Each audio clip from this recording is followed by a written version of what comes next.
ಸುನಾಮಿ, ಸುಂಟ್ರಗಾಳಿ, ಬಿರುಗಾಳಿ ಎಲ್ಲ ಯಾವಾಗಲೂ ಒಂದ್ಸಲನೇ ಬರೋದು.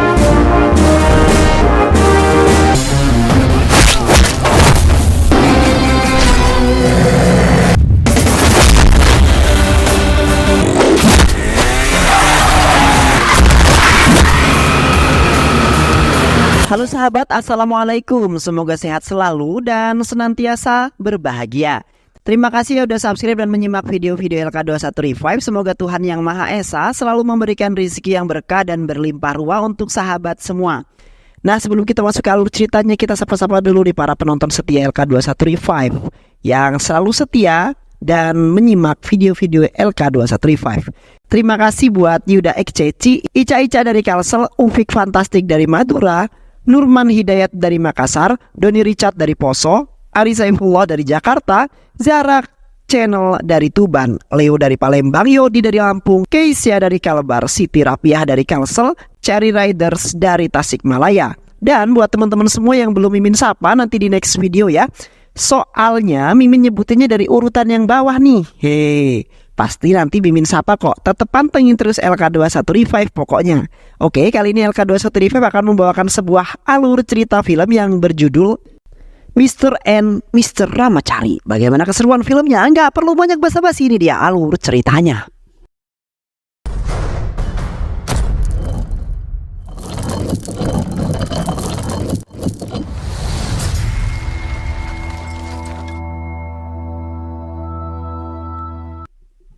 Bocil yang satu ini bernama Ramacari. Sudah nakal sejak dini, baik di sekolah ataupun di rumahnya. Dia selalu mendapatkan omelan oleh guru dan ibunya. Ibunya selalu membanding-bandingkan dirinya dengan Hari, kakaknya yang sangat cerdas. Ramacari kecil menjadikan Wisnu Pardan sebagai seorang idola dalam kehidupannya. Kecintaannya terhadap Wisnu Pardan semakin menjadi-jadi saat ia beranjak dewasa.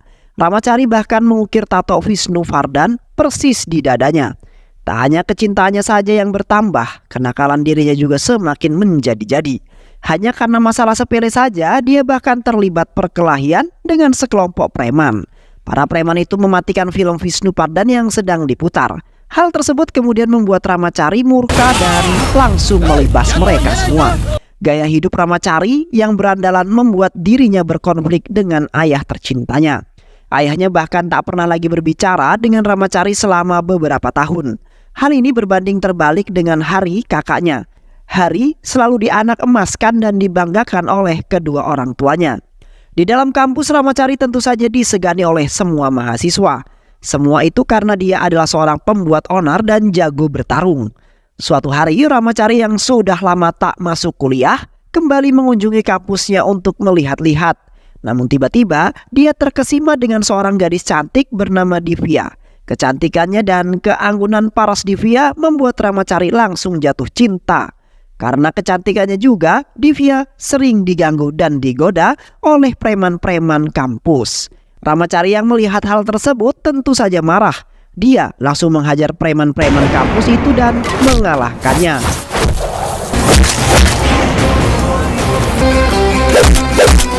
Namun tak lama kemudian, polisi datang dan mengamankan Ramacari ke kantor polisi. Divya yang mengetahui hal tersebut tidak tinggal diam begitu saja. Dia juga pergi ke kantor polisi untuk bersaksi bahwa Ramacari tidaklah bersalah. Usut punya usut, ternyata Ramacari ditahan polisi bukan karena perkelahian tersebut, melainkan karena ayahnya yang membuat laporan hubungan antara ayah dan anak itu memang sangatlah tidak akur.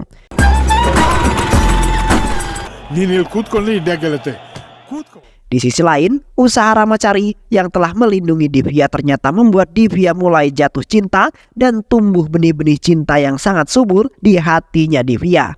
Ramacari tidak mengetahui jika Divya adalah adik sahabatnya sendiri yang bernama Datu. Beberapa hari kemudian, Datu yang mengetahui jika Ramacari mencintai seorang wanita tentu saja tertawa. Dia menghina dan mengolok-olok Ramacari. Dia penasaran siapa sih wanita yang dicintai Ramacari tersebut. Namun, di balik rasa penasarannya tersebut, Datu juga berpesan agar Ramacari tidak berubah gara-gara cinta. Cinta bisa membuat laki-laki menjadi seorang budak wanita. Laki-laki akan menuruti semua kemauan wanita dan akan melakukan apa yang dilarang oleh wanita. Ternyata apa yang dikatakan oleh Datu memang benar. Suatu hari, Divya menghubungi Ramacari. Tapi Ramacari tidak mengangkat teleponnya tersebut karena dia sedang menghadiri acara Wisnupardan. Divya yang mengetahui hal itu tentu saja murka. Dia datang menemui Ramacari yang langsung membanting HP-nya. Di malam harinya, Datu yang sedang nongkrong dengan Ramacari menyampaikan dukungannya. "Entah siapapun gadis yang kau cintai itu, tapi aku pasti akan mendukungmu kawan," ujar Datu. Tak hanya sampai di situ, Datu juga meminta Ramacari untuk segera menembak wanita yang dicintainya itu. Datu benar-benar tidak tahu jika gadis yang dicintai Ramacari itu adalah adiknya sendiri. Keesokan harinya, Ramacari kembali datang ke kampus dengan tampilan yang sangat berbeda. Dia langsung menemui Divya dan menyatakan cintanya tanpa menanyakan terlebih dahulu nama lengkap dan identitas Divya. Mulai saat itu, Ramacari tidak lagi memanggil kekasihnya itu dengan nama Divya, melainkan dengan nama Margaret, kekasihnya Wisnupardan. ಇವತ್ತಿಂದ ಈ ರಾಮಾಚಾರಿಗೆ ನೀವು Margaret. Setelah menyatakan cintanya, mereka kini resmi berpacaran. Ramacari lalu membawa Divya untuk diperkenalkan dengan Datu sahabatnya. Ramacari dengan penuh bangga meminta Datu untuk bertemu dengan pacarnya. Dan Datu yang bahagia tanpa banyak basa-basi langsung menemui pacarnya itu. Dan cepat, Datu langsung menampar Ramacari ketika dia mengetahui jika pacar Ramacari itu adalah adiknya sendiri. Datu lalu membawa Divya pergi meninggalkan Ramacari. Setelah kejadian tersebut, Datu dan Ramacari tidak lagi bertegur sapa. Walaupun mereka masih bertemu di tempat biasa mereka mabuk, Datu yang sudah mengenal lama Ramacari tentu mengetahui setiap keburukannya. Datu tak ingin jika adiknya itu nanti mengalami nasib buruk menikah dengan Ramacari. Apalagi dulu Datu pernah membantu Ramacari untuk mengwik-wik pacarnya di kampus. Ramacari mulai menjaga jarak dari Divya. Dia tak ingin persahabatannya dengan Datu hancur karena seorang wanita. Tapi hal itu tetap tidak merubah Datu. Datu masih dingin seperti es batu. "Datu adalah sahabat saya sebelum saya mengenal kamu. Saya salah karena menyakiti perasaan sahabat saya," ujar Ramacari. Masalahnya, Divya sudah benar-benar mencintai Ramacari. Dia bertanya-tanya apakah salah jika dirinya mencintai sahabat kakaknya sendiri, ujar Divya. Usut punya usut, ternyata ibunya Divya juga menentang hubungannya itu dengan Ramacari. Jangankan berpacaran dengan Ramacari, Datu yang sahabatnya Ramacari saja sering dimarahin dan dimintai untuk segera menjauhi Ramacari. Semua itu ibunya lakukan karena dia tak ingin anak-anaknya terpengaruh dengan sifat berandalannya si Ramacari. Namun, Divya tetap menolak keputusan tersebut. Dia berusaha meyakinkan ibunya jika kepribadian buruk Ramacari itu bisa dirubah. Tak lama kemudian, Divya pergi memarahi kakaknya. Ramacari adalah sahabat terbaiknya. Dia rela membuang cintanya demi persahabatan. "Kakak, kau harus tidak dingin kepadanya. Berpikirlah dengan bijak dan jangan terlalu berperasaan," ujar Divya. Berkat kata-kata adiknya itu, Datu kini tersadar dan sudah kembali akrab dengan Ramacari seperti sedia kala. Dia bahkan mendukung hubungan Ramacari dengan adiknya tersebut. Beberapa hari kemudian, Divya mengabarkan kepada Ramacari jika dia akan pergi ke Doha selama 3 hari untuk menghadiri acara pernikahan temannya. Namun, Ramacari yang sudah terlanjur bucin langsung menyusul Divya saat itu juga. Setelah acara pernikahan selesai, Divya menyampaikan keinginannya pada Ramacari. Jika dia menikah nanti, dia ingin ada burung-burung merak yang menyambutnya. Dia juga ingin agar dirinya nanti berjalan di atas pelangi. Sementara itu, kebahagiaannya tidak hanya dirasakan oleh temannya Divya saja, tapi juga dirasakan oleh ayahnya Ramacari. Ayah Ramacari mengumumkan jika sebentar lagi Hari akan segera menikah dengan anak sahabatnya yaitu Gita. Hari hanya bisa diam dan menuruti permintaan ayahnya tersebut. Dia hanya bisa mengiyakan sambil tertawa. Hal yang berbeda justru dialami oleh Divya. Kedua orang tuanya terus memarahi dan meminta Divya untuk meninggalkan Ramacari. Untuk menyelesaikan masalah itu, Divya ingin berbicara dengan Ramacari, tapi Ramacari malah sibuk dengan tongkrongannya sendiri. Divya tentu saja kesal dengan semua itu. Kekesalannya semakin menjadi-jadi ketika Divya meminta Ramacari untuk mendonorkan darahnya. Namun, dokter mengatakan jika darah Ramacari tidak bisa digunakan karena dia adalah seorang perokok dan juga pemabuk. Setelah mengetahui penjelasan tersebut, Divya juga pada saat itu meminta Ramacari untuk segera berhenti merokok dan menenggak minuman keras. Kau harusnya berhenti dari semua kelakuan burukmu itu. Kau harusnya mulai memikirkan masa depanmu. Apakah kau memiliki tabungan? Apakah kau memiliki rencana masa depan? Tanya Divya. Ramacari yang tidak suka diatur tentu saja sangat kesal. Dia lalu balik memarahi Divya yang akhirnya membuat mereka cekcok dan hubungan mereka sangat renggang pada saat ini. Sejak kejadian itu, Divya dan Ramacari tidak lagi berbicara selama 1 minggu. Ketika hari ulang tahun Divya tiba, Ramacari sudah menyiapkan kado khusus untuk dirinya. Divya juga sudah menunggu dan berharap kado apa yang akan diberikan oleh Ramacari. Namun, hal yang tak diinginkan tiba-tiba saja terjadi. Ramacari mendapat kabar jika ayahnya dilarikan ke rumah sakit. Mana saat itu, Hari kakaknya sedang tidak ada di rumah. Ramacari yang biasanya ribut dengan ayahnya, tanpa pikir panjang langsung bergegas pergi ke rumah sakit. Ramacari bahkan tidak tidur untuk menjaga ayahnya tercinta itu. Malangnya semua yang dialami Ramacari tidak diketahui oleh Divya. Divya jadi kecewa dan juga kesal karena mengira bahwa Ramacari tidak peduli dengan ulang tahunnya. Setelah kembali ke rumah, Ramacari ingat tentang ulang tahun Divya. Dia langsung menghubunginya. Namun Divya tak kunjung menjawabnya. Ramacari lalu pergi menemui Divya sambil membawa kadonya. Dia mencegat Divya di tengah jalan. Ramacari lalu menjelaskan apa yang terjadi pada dirinya.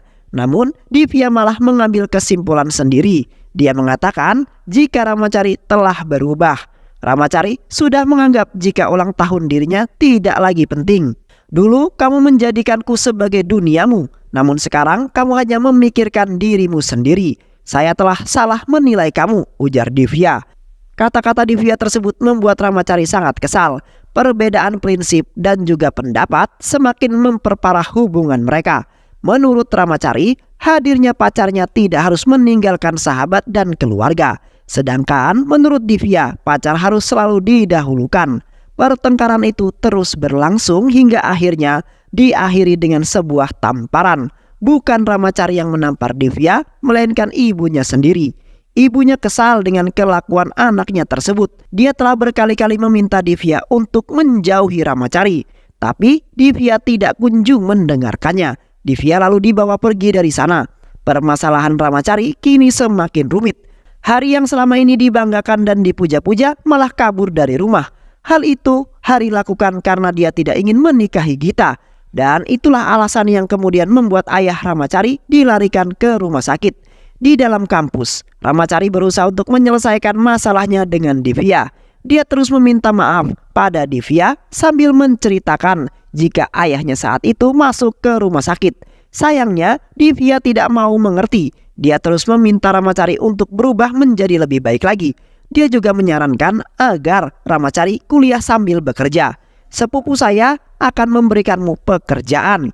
Kau bisa bekerja di sana, kata-kata Divya itu tentu membuat Ramacari sangat murka. Dia merasa jika harga dirinya sedang diinjak-injak.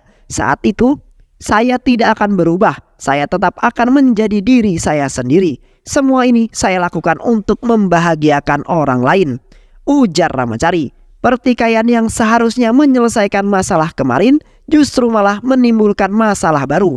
Saking parah pertikaian itu, kata-kata perpisahan pun diucapkan. Saya akan pergi, saya tidak akan menunjukkan wajah saya lagi. Bukannya menahan Divya, Ramacari justru membiarkannya pergi. Pergilah sana, pergi. Kehidupan saya sudah bahagia sebelum kehadiran kamu. Kamu pikir aku akan mati tanpa kehadiranmu, hah? Ucap Ramacari. Putusnya hubungan Divya dengan Ramacari kemudian membuat para preman kampus kembali mengganggu dan melecehkannya. Hal itu benar-benar membuat Ramacari murka. Dia tanpa basa-basi langsung bergerak dan menghajar mereka semua. Kebrutalan Ramacari membuat banyak fasilitas kampus hancur berantakan. Ramacari lalu mengatakan pada mereka semua, tidak ada siapapun yang boleh menggoda Divya. Dia itu cintaku dan hanya akulah yang boleh menggodanya, tegas Ramacari. Di sisi lain, pihak kampus yang sudah muak dengan kelakuan Ramacari lalu memanggil ayahnya untuk datang menghadap. Rektor kampus langsung memarahi Sankar, ayahnya Ramacari, karena tak becus dalam mendidik putranya. Sankar mengakui jika anaknya memang nakal. Dia juga perokok, pemabuk, dan juga angkuh. Tapi di balik semua itu, dia tidak pernah mempermalukan saya, ujar Sankar. Sankar juga mengakui jika kenakalan anaknya itu membuat dia dan dirinya tak pernah berbincang lagi selama bertahun-tahun. Dia memang berandalan, tapi jika dia berkelahi, dia pasti memiliki alasan. Izinkan saya meminta maaf atas namanya, ujar Sankar. Sankar dan juga Ramachari lalu pergi dari sana. Pembelaan yang dilakukan oleh ayahnya itu telah merubah hubungan keduanya. Ramachari tak lagi membelakangi ayahnya saat dibonceng. Dia bahkan mau memegang pundak ayahnya dan mau membantu ayahnya bekerja di toko. Di sisi lain, Divya terus bersedih karena mengingat kenangan bersama Ramachari. Kesedihan itu semakin menjadi-jadi ketika dia membuka hadiah dari Ramachari. Hadiah itu adalah lukisan Ramachari dan Divya yang sudah menua. Hari demi hari terus berlalu. Hubungan antara Ramachari dengan ayahnya jadi semakin erat. Namun di balik itu semua ada kesedihan dan kebingungan yang sedang menimpa Sankar. Dirinya selalu menghindar setiap kali Venkates, sahabatnya, menghubungi Sankar. Tahu jika Venkates ingin menanyakan tentang kejelasan pernikahan kita. Tapi di sisi lain dia tak ingin Venkates tahu bahwa Hari telah kabur dari rumah. Mendengar peliknya permasalahan itu kemudian membuat Ramachari lalu turun tangan. Dia meminta ayahnya untuk jujur dan mengatakan apa yang sebenarnya terjadi. Sesampainya di sana, Sankar takut jika penjelasannya itu menyakiti hati sahabatnya tercinta. Apalagi pada saat ini, Venkates tengah sakit dan menderita penyakit jantung. Venkates bisa mati mendadak jika dia kaget dan terkejut. Setelah diam cukup lama, Ramachari lalu mendesak ayahnya untuk berbicara dengan baik dan jujur. Sankar lalu menjelaskan bahwa aku sudah menganggap Gita sebagai anakku sendiri. Tapi Hari bukanlah anak yang baik. Dia kabur dari rumah karena tak ingin menikahi Gita. Venkates yang mendengar hal itu langsung kaku, yang membuat Sankar menjadi panik. Dia mengoceh berbagai hal untuk menenangkan Venkates. Dia tanpa sadar justru berkata bahwa Ramachari lah yang akan menikahi Gita.